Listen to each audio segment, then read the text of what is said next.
송과선 의학 용어에서 솔방울 샘이라고 하는데 소나무 송자에다가 이 과실 과자죠. 소나무 과실 그다음에 샘, 송과선 약간 그림이 그렇게 보입니까? 화면 솔방울 안 샘이라는 게 되고요.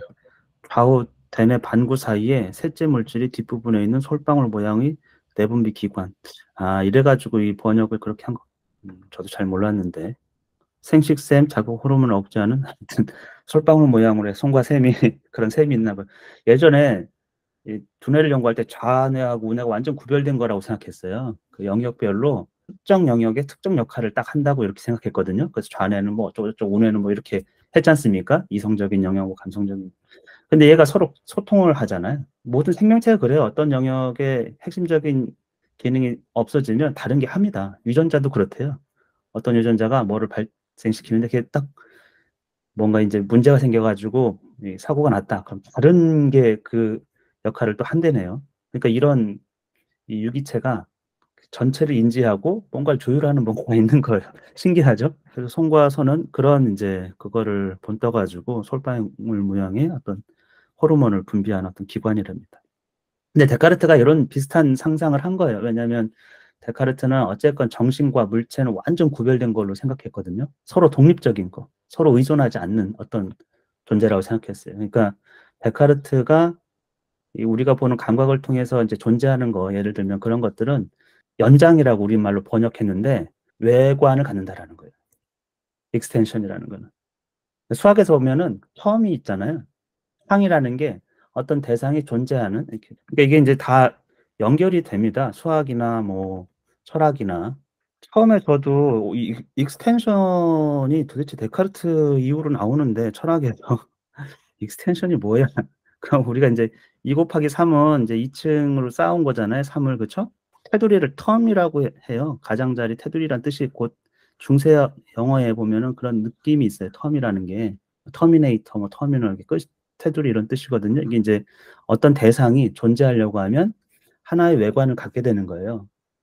그렇잖아요. 우리가 그렇게 인식하는 한다는 거예요. 대상은 이게 펜이잖아요. 이 펜이 하나의 어떤 대상 존재자로서 인식하는 거는 이거 얘가 외관을 다 뭉쳐가지고 하나의 외관을 갖기 때문에 그래요.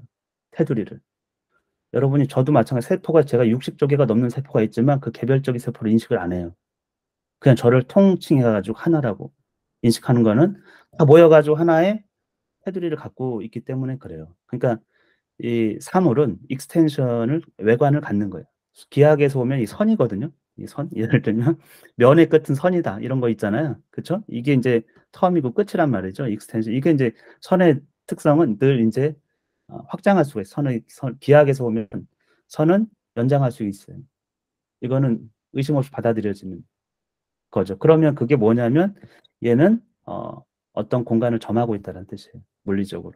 그러니까 물체는 늘 익스텐션, 그러니까 외관 연장이라는 번역을 했을 때 약간 좀 그렇지만 외관을 갖고 테두리를 갖고 있다. 익스텐션을 갖고 있다. 근데 정신은 그게 없어요. 물질적으로 어떤 걸 점하지 않는다라는 거예요. 그래서 전혀 다른 성질 두 개를 놓고서 인간은 이제 정신이 있잖아요. 이거는 물질적인 게 아니라고 데카르트가 얘기했고, 이거는 어떤 공간을 점하지 않는다. 근데 실제한다. 이건 실체라는 거예요. 이제 육체하고 그럼 너무 동떨어져 있으면 사람들이 그런 거죠. 그러면 어떻게 해서 육체와 정신이 그렇게 상호작용을 하느냐. 그랬을 때 데카르트가 이제 성과 선이라는 어떤 기관이 연계시켜주는 기관이 있다고 이제 가정을 한 거죠. 이거는 뭐 그야말로 가정인 거죠. 그렇죠? 이게 뭐 관찰해가지고 그런 게 아니고 논리적으로 서로 상호작용을 해주는 어떤 물질이 우리 안에 있다 이렇게 생각한 거예요.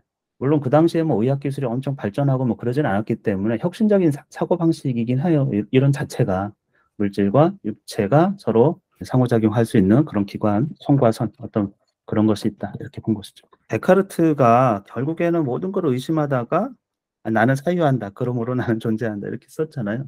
그 인식이 자기 자신이거든요. 예를 들면 내가 사유하는 것을 멈추면 내 존재를 확인할 방법이 아무것도 없다라는 거잖아요. 두뇌 활동이 완전 멎어버렸다. 그럼 그 사람은 이제 누워 있는데 자신의 존재를 알지 못한다라는 것이죠. 근데 존재를 보장하는 게 자기 자신의 의식에서 찾았을까? 이런 의문을 좀 들진 않지 않습니까? 근데 그렇다면 다른 사람이 내가 존재한다라는 거를 확인해 준다고 그게 확실한가? 이런 것도 또 의문이죠. 그렇죠? 왜냐하면 데카르트는 이미 감각을 통해서 우리가 지금 실제한다 아니면 확실하다고 느끼는 세상이 그렇게 실제한다고 느끼는 건 내가 봤다, 내가 들었다 이런 거잖아요. 감각을 통해서 얻은 거란 말이죠. 근데 데카르트는 그거를 이제 확실치 않은 것을 방법적 회의에 의하면 방법적 회의라는 거는 확실하지 않은 것, 그러니까 확실성이 떨어지는 건 다 버리는 거거든요. 감각은 사실 우리를 속이기 때문에 확실하지가 않아요. 뭐 소리를 들었지만 엉뚱한 거 들을 수도 있고 안 들렸는데 들었을 수도 있고 감각은 다 이래요. 저 뒤에 여러분 점 안 보이겠지만 가까이 가면 또 점이 보이거든요. 우리 눈에는 저 멀리 있는 뭔가가 안 보이는데 뭐 가려서 그렇지 뒤에는 보이고. 그러니까 이 감각을 통해서 존재라든지 우리가 들어오는 것은 확실치 않다. 그래서 이제 확실한 거는 내가 존재한다고 확실한 거는 내가 사유하는 동안이라는 거예요. 아무튼 그래서 자기 자신에서 시작하는 게 이게 또 이제 엄청 큰 대단한 발전이었고, 그래서 많이 읽어보면 AI 시대에 미래를 예견하는 것 같은 느낌은 언뜻 받아요. 그 데카르트는 자기의 육체가 존재하지 않는다, 이런 상상도 했거든요. 내가 지금 경험하는 이 세계는 가짜다, 확실하지 않을 수 있다, 꿈일 수도 있고 악신에 의해 가지고 악한 신에 의해 가지고 그렇게 인식되도록 창조됐을 수도 있다, 이런 생각까지 하거든요. 우리가 이런 말을 하면 정신병자라고 할 것 같은데 그냥 단순하게 이렇게 생각한다고 하면 그렇죠. 근데 이제 데카르트는 확실성, 그 확실성을 보장받기 위한 그런 방법적 회의예요. 그 확실성이 하나라도 뭔가 있지 않으면 이제 버려버리는 그게 수학적인 방법입니다. 수학은 어떠냐면 이성적으로 확증을, 그러니까 판명하게 했더라도 예외상이 하나 존재한다. 그럼 버려야 돼요. 예외상이 하나 존재한다. 그럼 아니면 다른 카테고리로 바꿔야 돼요. 수정을 좀 해야 되는 개념 자체를. 예를 들면 뭐 삼각형의 내각의 합은 180도이다. 근데 어떤 삼각형이 아닌 게 있어. 그러면 설명이 달리 돼야 돼요. 이게 모든 게 진리가 아니라고 생각해줘. 그래서 이제 비유클리드 기하학에서 보면 구체에서는 이제 이 오목하냐 볼록하냐에 따라 가지고 180보다 클 수도 있고 작을 수도 있고, 그러면 모든 삼각형이 180도다 내각이, 그럼 버려야죠. 그건. 그렇죠. 그런 말은 쓸 수가 없고 평면에서 국한된 진실이다, 이런 식으로 이제. 그래서 이거 다 약간 이제 수학적인 어떤 개념이 데카르트 안에 계속 들어온 거라고 생각돼요. 고대에서부터 영혼에 대한 존재, 이런 것은 늘 의문이었고, 이게 이제 내가 무엇이냐 이런 거에 대한 근본이잖아요. 첫 번째는 옛날 사람들은 왜 모든 것을 해야 될 걸 다 알고 있을까? 일어나면 젖을 먹잖아요. 어떻게 알지? 저희 말벌은 어떻게 해서 집을 짓지? 배우지도 않은 거를 다 어떻게 할 수가 있지? 지금 사는 게 전부가 아니라고 생각했어요, 일단은. 왜냐하면 우리가 현재의 경험만으로 그렇게 할 수가 없다라는 거예요, 태어나서. 이제 그거는 이제 지금 말하면 유전자입니다. 유전자에는 물질적 구성에 대한 설계도뿐만이 아니고 할 수 있는 방법까지 다 설계가 되어 있어요. 그러니까 고둥이 나가지고 지 고둥을 만드는 겁니다, 이거. 껍데기 같은 거를. 자기가 등지고 다닐 것들을. 그런 거를 알고 있다는 거예요. 학습하지 않아도 아는 것들이. 그러면 이 지적인 부분이라는 게 정신이죠. 어떻게 보면은 인간만 있는 건 아니고 다른 것들도 뭔가 육체가 아닌, 그러니까 지금 보면 유전자죠. 설계도. 옛날에는 상상을 못했어요. 어떻게 보면 이제 전생이 있다라는 거는 내 후에 후생도 있는 겁니다. 당연히 논리적으로. 그래서 이게 끝이 아니라고 생각했고, 늘 자연 만물은 순환하고 그렇기 때문에 옷을 갈아입는 것처럼 육체는 잠깐 갈아입고 어떻게 태어나는 거고, 정신적인 거, 이것은 계속 존재한다, 불사하다, 이런 생각을 좀 가졌던 것이죠. 그건 어떻게 보면 자연을 관찰하면서 당연하게 느껴지지 않습니까? 그렇죠? 왜냐하면 굉장히 미스터리하기 때문에 그래요. 이게 부모와 단절된 상태에서 뭔가를 하는, 거북이도 알에서 깨어나면 바로 할 걸 하지 않습니까? 그리고 어떻게 자기가 먹을 것과 먹지 않을 것, 이런 걸 구별하고 해로운 것과 해롭지 않은 것을 구별하는가, 이런 것들, 자기의 좋은 것. 그러니까 이런 분별력은 어디서 나오는가? 이게 이제 육체는 아니니까. 하여튼 그런 측면이었고, 지금은 이렇게 이제 신체와 영혼을 분리시켜서 보는 건 이제 종교고, 과학에서는 정신도 일종의 이제 대체적으로는 이제 물질적인 걸로 보죠. 기반 자체가 물질이다. 정신 활동도, 왜냐하면 시냅스라든지 여러 물질적인, 그러니까 전기죠. 사실은 옛날에 전기라는 거를 몰랐어요. 모든 게 이게 전기적인 신호에 의해 가지고 이렇게 된다는 거를 몰랐거든요. 우리가 감각을 통해서 이렇게 느끼는 게 어떤 방식으로든 전달은 되긴 하는데, 뇌로 감각기관을 통해 가지고. 근데 세밀한 거는 알지 못했던 것이죠. 그러니까 이 정신활동이든 뭐든 간에 물질적 기반을 가지고 있다. 근데요, 고대에도 유물론자들이 있었어요. 꽤나. 영혼도 없고 모든 것은 다 물질이라는 거. 뭐 쾌락주의 같은 경우에는 이제 에피쿠로스 같은 경우는 그런 주장을 많이 했죠. 현생에서 행복하게 잘 사는 거, 내세가 있는 게 아니고 그 물질, 거의 이제 데모크리토스도 그렇고 다 물질 기반으로 물질이 있는 것이고 물질 위에 뭐가 있지? 다를 게 있지 않다. 근데 데카르트 시대에는 유물론자들은 아주 소수입니다. 언제나 주류에 취급받은 적이 없어요. 비난의 대상이 되었지. 그러니까 데카르트 시대에도 제가 볼 때는 너무나 신체와 영혼은 분리되어 있어요. 기독교 사상에 있어서도 중세 뭐 철학이든 뭐 종교든 일반 관념이든 뭐 소크라테스도 육체와 영혼을 완전 분리해서 봤거든요. 결국에는 자기가 죽는 거 슬퍼하지 마라. 난 더 좋은 영혼들이 있는 곳으로 가니까. 가지고 육체는 잠깐 정신을 담아두는 이제 한계인 거죠. 정신이 육체 안에 딱 묶여 있어가지고 희노애락을 다 느끼고 좋지 않은 걸로 좀 생각했거든요. 그걸로서 또 벗어나는 죽음밖에 없다. 죽음을 또 그렇게 어렵지 않게 생각하는 것도 이제 영혼이 존재한다 이런 것들인데 아마도 이거 데카르트가 두 개를 분리해서 보는 게 오히려 더 자연스러웠을 거라는 생각이 좀 들어요. 주류적으로.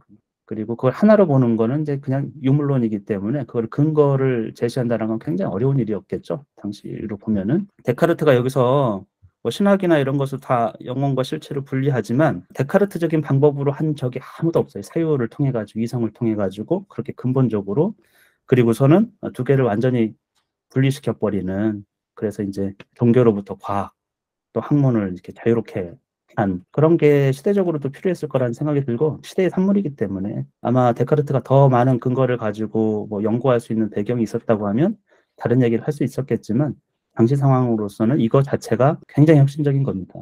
그러면 여기서 이제 논리를 좀 따라가는 거로 마무리를 좀 짓게요.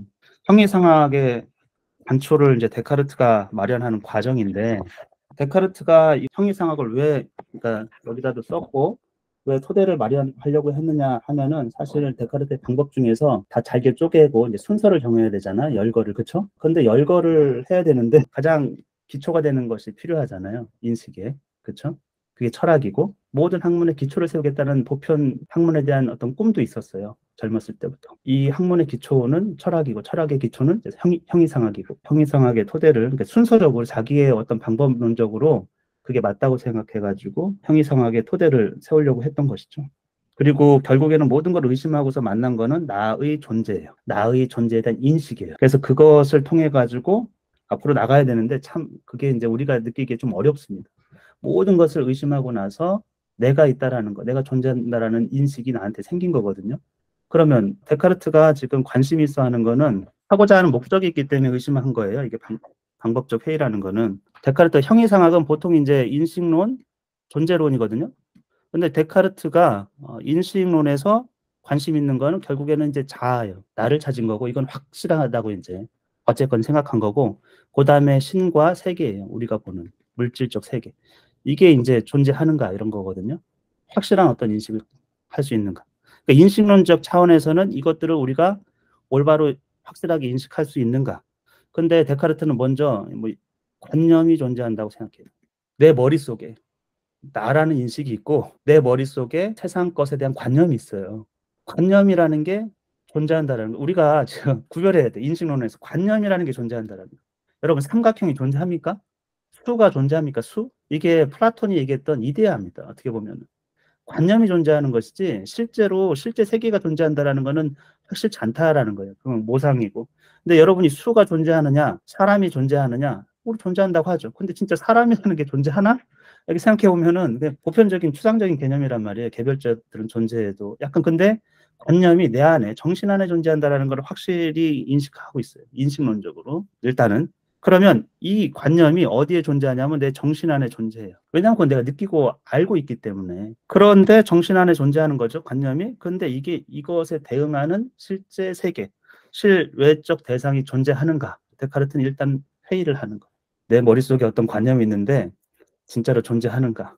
왜냐하면 예를 들면 키마이라 같은 거 내 관념 속에 있지 않습니까? 상상에 그 세상에 존재하는가 이렇게 물어볼 수 있잖아요, 그렇죠? 근데 우리가 이제 세상이 존재하는가, 내 관념 속에 있는 게 존재하는가 했을 때 대부분의 근거는 감각이에요. 내가 봤어, 내가 들었어, 내가 경험했어. 데카르트가 그걸 거부하는 거예요. 감각을 거부하는 거는 일단 감각이 속인다라는 여러 번 속일 수 있고 우리는 얼마든지 속아 넘어갈 수 있고 환청을 들을 수도 있고 보는 것과 보이는 것이 딱 제한되어 있기 때문에 대응하는 실제 세계가 있느냐 하면은 이건 확실치가 않아요. 감각이 우리에게 표상을 해주는 거예요. 외부 대상에 대해. 진짜 외부 대상이 그러한지는 우리가 몰라요. 그걸 진실되게 실체로 완전하게 표현하는가? 그럼 알 수가 없어요. 그렇지 않습니까? 이게 이제 지금 과학에서도 벌들은 자외선을 구별하나요? 하여튼 다르게 봐요. 가시광선을 보는 게 아니야. 지렁이는 빛을 수용을 하긴 하지만 우리가 보는 가시광선 체계에서 어떤 사물을 인식하지 않아요. 실제 외적 대상이 있다고 해서 그게 확실하게 우리가 그것을 있는 그대로 인식할 수 있는 어떤 방법은 없는 거죠. 회의를 하는 것이죠. 데카르트는 일단은 감각이 우리한테 보여준 것뿐이지 실제로 그런 하다고는 퀘스천이라는 관념에 대한 외부 대상이 존재하느냐는 의심을 합니다. 그리고 그런 것들은 이제 계속 이제 찾아가는 거예요. 이런 것들이 이제 형이상학이에요. 어렵잖아요. 이게 사실 우리 삶하고는 좀 동떨어져 있지만 우리가 어떤 방식으로 인식하는가 이런 부분이죠. 존재론에서는 이제 실체에 대한 얘기가 나와요. 데카르트가 실체라는 말을 뭐 엄청 명증적으로 이렇게 정의를 하면서 쓰지는 않았는데 이 책에서는 특히나 더. 근데 철학의 원리에 보면은 실체란 용어를 자기가 정의를 했어요. 존재하기 위해서 다른 어떤 것도 필요치 않는 것. 존재하기 위해서 존재하는 거예요. 다른 어떤 것도 필요치 않는 것. 근데 이 말이 또 굉장히 모호합니다. 회의성 같은 거 해보잖아요. 그러면 거기에 보면은 클래스라는 게 있어요. 클래스는 어떤 약간 추상적인 개념입니다. 설계도처럼. 그러면 거기에 클래스를 통해서 만들어지는 거. 그게 인스턴스예요. 이게 실체거든요. 코딩 언어에서. 그러면 인스턴스가 갖고 있는 게 두 가지가 있어요. 속성하고 메소드. 이게 이제 요것을 우리가 객체라고 하죠. 객체. 근데 객체인데 그 하나 개별자 이거를 이제 인스턴스라고 하는 거예요. 실체는 어쨌건 구별돼야 됩니다. 다른 것과 본질적으로 의존적이지 않고 실체가 다른 것에 의존하지 않고 존재하는 것인데 존재하기 위해서. 근데 그거를 두 가지로 봤어요. 데카르트 크게 보면은 하나는 정신이고 하나는 물체입니다. 아까 얘기했지만 정신과 물체는 완전히 독립적으로 나는 무엇인가라고 이제 나를 탐구하기 시작하는데 나는 정신과 육체라는 것으로 가지고 있는데 육체가 없다고 상상할 수 있다라는 나는 육체가 아무것도 없다. 내 팔이 없다. 내 뭐가 없다. 뭐가 없다. 아무것도 육체를 갖고 있지 않다. 내가 보는 세계도 없다. 존재하지 않는다. 뭐 이렇게 상상할 수 있다라는 거죠. 데카르트가 회의할 때 보면은 여러 가지 단계를 거치는데 일단은 감각을 이제 제일 먼저 제거를 합니다. 순서적으로. 가장 제거하기 쉬운 거예요. 어떻게 보면 사람들이 가장 의존적으로 확실성이라는 근거를 갖고 있지만 그거는 확실하지 않다고 그냥 제거해버리고. 두 번째, 감각이 아닌 이 수학에 대해서도 데카르트가 거부를 하잖아요. 일단 오류 추정이 가능하다. 이렇게 가지고 자기가 이제 거부를 하는데 이게 좀 논리적으로 약간 안 맞긴 해요. 내가 오류를 범할 수 있다고 해가지고 다른 모든 것을 다 거부한다는 게 좀 이상하지 않습니까? 계산을 실수한다고 해가지고 수체계를 거부한다거나. 그래서 나중에서는 무슨 말을 하냐면 이제 악신을 들여와요. 수학적으로 1 더하기 1이 2가 아닐 수도 있다라는 거는 악한 신이 세상을 그런 방식으로 창조를 내가 그렇게 인식하도록 창조를 한 세계에 내가 살 수 있다 이런 식으로 생각하거든요. 얼마든지 참과 거짓에 대한 근본적인 구조 자체를 짜놓은 거야. 이렇게 할 수 있도록. 근데 진짜 이게 참이 아닐 수도 있다고 이렇게 상상하는 거거든요. 약간 이해가 되시나요? 그럴 수도 있잖아요, 사실은. 다른 세계에서는 전혀 다르게 볼 수도 있기 때문에. 그리고 사람들이 감각을 통해서 오는 세계가 존재하지 않는다고 우리가 의심하더라도 내가 신체를 갖고 있다라는 거는 의심의 여지가 없다. 내가 매일날 느끼고 있기 때문에 내가 존재한다고 느끼는 거는 내 육체가 존재한다라는 것이지 내가 육체가 존재한다라는 느낌이지 어떻게 그거를 내가 존재한다라는 게 육체가 없이 정신만 둥둥 떠다니는 거를 상상하냐 이런 비난을 받게 되거든요. 그래서 데카르트 한 게 이제 꿈의 가설이에요. 내가 꿈속에서 내가 온전한 육체를 갖고 있는데 우리가 그래서 꼬집어 본다고 하지 않습니까? 근데 그렇게 인식하고 있는 나가 사실 꿈속에서 자명하지 않다라는 거예요. 꿈도 리얼하기 때문에. 그래서 그걸 이제 꿈의 가설을 통해 가지고 근데 수학적 가설은 악신을 통해 가지고 거부를 하는 거죠. 의심스럽다고. 여러분이 그 악신이 세상을 창조해 가지고 이런 방식으로 했다. 이게 진실이 아니다. 이렇게 하면은 거기까지 갔으면 진실된 게 아무것도 없는 거잖아요. 데카르트는 거기서 자신을 발견한 거예요. 사유하고 있는 나, 의심하고 있는 나. 예를 들면 악한 신이 지금 이 모든 것을 다 그런 방식으로 만들었다 해도 만약에 내가 존재한다라는 걸 의심하면 악신이 그렇게 할 이유가 없지 않습니까? 내가 존재하기 때문에 악신이 나를 엉뚱한 사유를 하게 만드는 것이지. 그래서 악신 가설도 내가 생각한다라는 걸 확실성을 훼손하지 못한다라는 거예요. 모든 의심에 의심을 하더라도 의심하고 있는 나, 그러니까 사유하고 있는 나죠. 사유하고 있는 내가 존재하지 않는다. 이건 말이 안 되기 때문에 사유하고 있는 나는 존재한다라는 그 결론에 데카르트가 이른 거예요. 그러면 나는 존재하죠. 그 나라는 거는 이제 정신이 사실은 존재하는 것이고, 여기서 보면 생각한다, 나는 존재한다라는 건 뭡니까? 그 정신이에요. 인간의 본질은 정신이고, 정신의 본질은 사유, 생각하는 거. 물론 감각을 통해서 뭘 받아들이고 수용하고 그런 것도 있지만, 사유하는 능력. 물체가 세계에 이제 존재하는 것이고, 물론 세계가 물체가 존재한다라는 걸 어떻게 아느냐? 그러면 이제 또 신을 증명해가지고, 신이 악신이 아닌 신이라는 개념이 늘 그렇습니다. 데카르트. 신이라는 개념이 우리 안에 있어요. 먼저. 그러면 그것이 실제로 존재하는지를 따져보는 거예요. 관념이 먼저 있다. 그러니까 약간 플라톤적이라니까요. 관념이 있는데 이 관념이 있는 건 확실해. 왜냐면 인식하고 있으니까. 근데 그게 대응하는 어떤 사물이 세상에 그런 것이 존재하고 작동하고 있는가 이렇게 또 물어본다면 그건 이제 다음에 형이상학에서 이제 다루게 될 것이고, 정신은 아까 어떤 분이 얘기했지만 정신은 결국엔 자유의지로 인해 가지고, 그러니까 우리 정신이라는 거는 자유의지에서 활동하는 거예요. 그래서 윤리학이죠. 윤리학을 이제 정당화시키고, 이 물체는 자연의 필연성에 의해서 움직이는 거거든요. 다르다라는 거예요. 작동 원리가 달라요. 존재 자체도 다르고 실체 자체가. 그래서 정신은 자유의지, 물체는 자연 법칙이에요. 그것도 다 선한 신이 만들었다고 생각해서 이제 확실성을 보장받는 거. 자연학을 연구하는 거를 정당화시켜야 돼. 그렇게 이제 구별하면서. 그리고 여기서 보면은 스콜라 철학에 대해서 데카르트가 스콜라 철학의 57조 맨 마지막 문장에 보면은 영혼과 물체 인식, 그다음에 사유가 본성인 나, 그다음 연장이 본성인 물체, 그것을 실체로 보고 그것이 구별된다. 사물을 데카르트는 세 가지 방식으로 데카르트는 구별하고 있다. 그러니까 성찰에서 그렇게 얘기를 하고 있는 거죠. 그래서 실체와 실체 간의 구별인 실제적 또는 실체적인 구별, 양태 간의 구별인 양태적 구별, 그다음에 이성적 구별, 뭐 이런 식으로. 그러니까 데카르트가 철학을 전개함에 있어서는 스콜라의 어떤 틀, 또 용어를 갖다 써가지고 설명을 하고, 뭐 실체에 대해서도 마찬가지입니다. 그냥 별다른 설명 없이 하고 있다라는 거예요. 챗GPT한테 물어봤어요. 여기 한번 참고해가지고 같이 보죠. 여기 스콜라 철학에서는 그 세 가지 방식은 실제, 리얼이라는 게 있고, 이성적 존재. 이게 인텐셔널인데, 인텐션은 의도죠, 약간. 그런 존재가 있고, 의미론적 존재가 있다. 그렇게 해서 나눠가지고 존재론에서 본 거예요. 실제라는 거는 우리가 그냥 독립적으로 존재하는 것, 사물, 현상 이런 거, 예를 들어 나무, 돌, 뭐 이런 것들. 그다음에 이성적 존재라는 거는 우리 인간의 정신, 마음 속에 있는 어떤 관념인 거죠. 이게 똑같습니다. 이게 그러니까 뭐 플라톤적인 거예요. 그래서 관념, 예를 들면 색깔, 숫자, 가치, 미덕 이런 것들은 어떤 관념적인 세계잖아요. 이런 것이 존재하느냐에 하면 이제 이거는 관념적 존재, 이성적 존재 이렇게 얘기하고, 의미론적 존재는 이 단어나 문장에서 내재되는 의미, 인간의 언어죠. 언어에서 의미를 가지고, 예를 들면 사과라는 단어는 실제하는 사과를 대표하는 의미론적 존재이다. 그러니까 우리가 보는 실제 사과, 저거 있어, 저거는 실제적 존재예요. 근데 그것이 우리에게 와서 인식되는 거는 사과라는 걸로 인식된다라는 거죠. 그런 방식으로 이제 우리가 세상을 이해하니까 이렇게 구별해가지고 이제 철학을 전개하는 거예요. 사물을 세 가지 방식으로 구별한다. 이거 챗GPT가 알려준 거예요.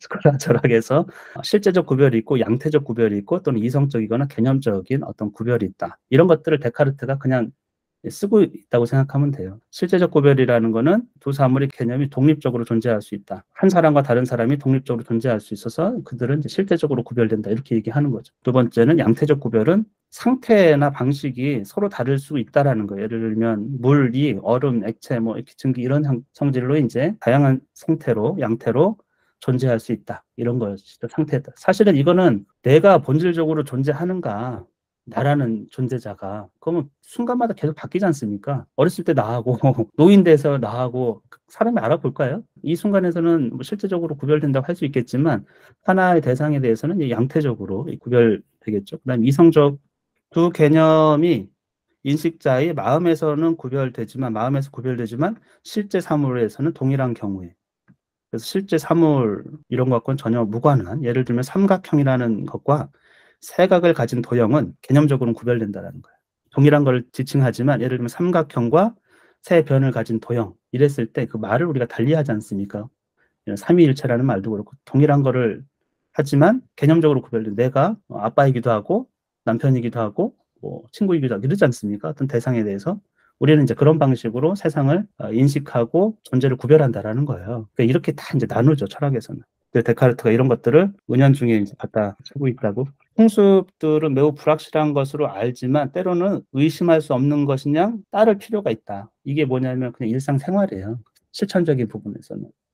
근데 내 의식, 인식은 늘 조금이라도 의심스러운 거를 이제 버리기로 자기 목적 자체가 그랬기 때문에 버려가면서 확실성 있는 거를 찾는 거죠. 그래서 그것이 철학의 제일 원리, 데카르트가 말한 철학의 제일 원리는 거기에서 데카르트가 시작하는 거예요.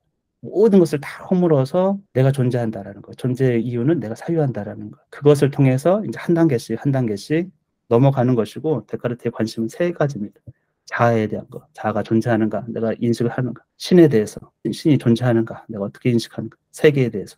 결국엔 하고 싶은 거는 자아를 인식하고, 주체적인 자아, 그리고 세계에 대한 이해입니다. 그것의 기본은 신이 확증해 주는 거예요. 선한 신이. 이성을 만들고 물질 세계를 창조한 그 선한 신. 데카르트 생각을 더 많이 하게 되는 것 같아요. 우리 자녀를 어떻게 키울 것인가, 나는 어떤 존재가 될 것인가. 근본적으로 나의 존재를 찾아가고 있는 과정이기 때문에 나의 존재를 인식하고 나서 세상으로 가는 거거든요. 내가 세상을 어떤 방식으로 인식하고 있는지를. 오늘은 여기까지 할까요?